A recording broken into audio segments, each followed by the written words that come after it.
Hi guys, and welcome back to a brand new video here on the channel. My name is James, and today we're going to go ahead and sit down and talk to you guys about the latest news in regards to Reading Football Club.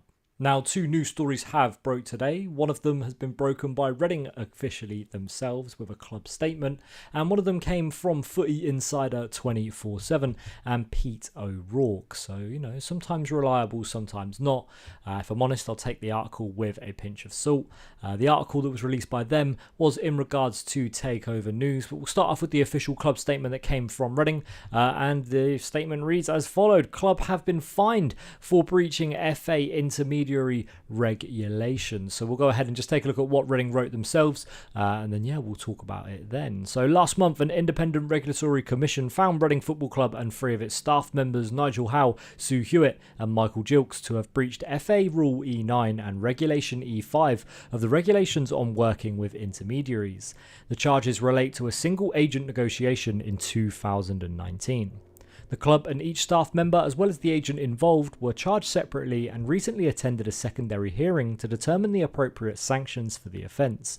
At the sanction hearing, the Regulatory Commission imposed an agreed sanction of a reprimand and warning as to future conduct on both Sue Hewitt and Michael Gilks.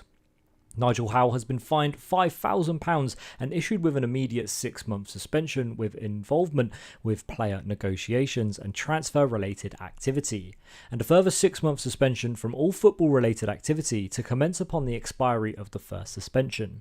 The sanctions imposed will not immediately affect Nigel's role in leading to the sale of Reading Football Club. At the present time, Nigel is considering his position in respect of this matter and the sanctions to be imposed. And the final bit is that the panel also imposed a fine of £200,000 on the club. Now, Reading obviously weren't too happy with this and have gone on to display dissatisfaction, obviously, in the imposed sanctions and the imposed fines that Reading have been given for this. And listen, I think it's completely understandable, especially with the FA. This is something that happened 5 years ago now. It's to do with the Michael Elise contract. This is what specifically it's to do with. That's the player. It doesn't take long to have a quick Google search and have a look to see who it's about. Obviously, Twitter detectives as well was able to find it out straight away. But I think it's absolutely ridiculous that Reading have been given such a hefty fine, and it's taken 5 years to be able to take it to get to this point. Listen, Man City and Chelsea are bigger fishes to fry right now for the FA. Man City are sitting there with 115 charges at present moment, but it's taken them 5 years to impose just this one regulation fail and this one sanction on Reading because of an agent negotiation. Like, come on, it's absolutely ridiculous that it's taken this long to give Reading this punishment. And at the end of the day, it's just more corruption from more footballing bodies as they continue to want to protect the big boys and continue to want to punish the little clubs.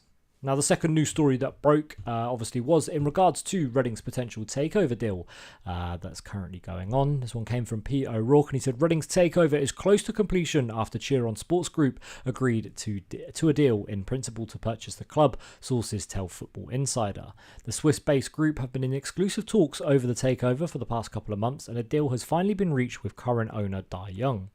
After submitting the takeover to the EFL for approval, parties will now wait for the green light from the governing body before completion. Cheer On Sports Group already are involved in European football, with links to Italian Serie B footballing side Venezia. Now, listen, I'll be very happy if this does go through. Obviously, the Dai Young era has been an absolute disgrace, really, if we're being completely honest, especially the last few years. It's been real pain and misery for Reading fans, if we're being completely honest. After that night, after the playoff semi-final win against Fulham, since then it's all been downhill for Reading Football Club. Now, who are Cheer On Sports Group and what will they bring to the table? Well, the group is backed by German entrepreneur Christian Angermeier and investor Robin Lauber, while Leo Rifkind, a former director at Charlton Athletic, manages the firm. Sam Helmy, another investor in the group, already invests in League 2 side Leyton Orient, which is wrong because Leyton Orient aren't a League 2 side, they're a League 1 side, as well as Dutch Eredivisie club Vitesse Arnhem, having previously acted as an advisor on a majority takeover of Bristol Rovers. With all parties now waiting on the EFL, the owner's test will be carried out over the next upcoming months, and he goes on to mention about how Reading have previously been deducted 18 points under Dai Young. Now look, I'm not going to lie to you, I don't really know how much to take this article truthfully, or whether just to take it with a little bit of a pinch of salt. Reading have been working really closely with the EFL over the last few months, especially in regards to a takeover. So for me, if there was going to be a takeover coming soon, I feel like the EFL would have already greenlit the deal. And I feel like an ownership test would have already been happening during this process. I feel like Reading have been in really close negotiations with the EFL during this whole process, and whether now it's only just going to a fit and proper test, I'm not sure. Is it going to be something where maybe a deal has now been agreed? I think that potentially might be the case. Is it going to be the case of now that they're only doing it? I don't think so, personally.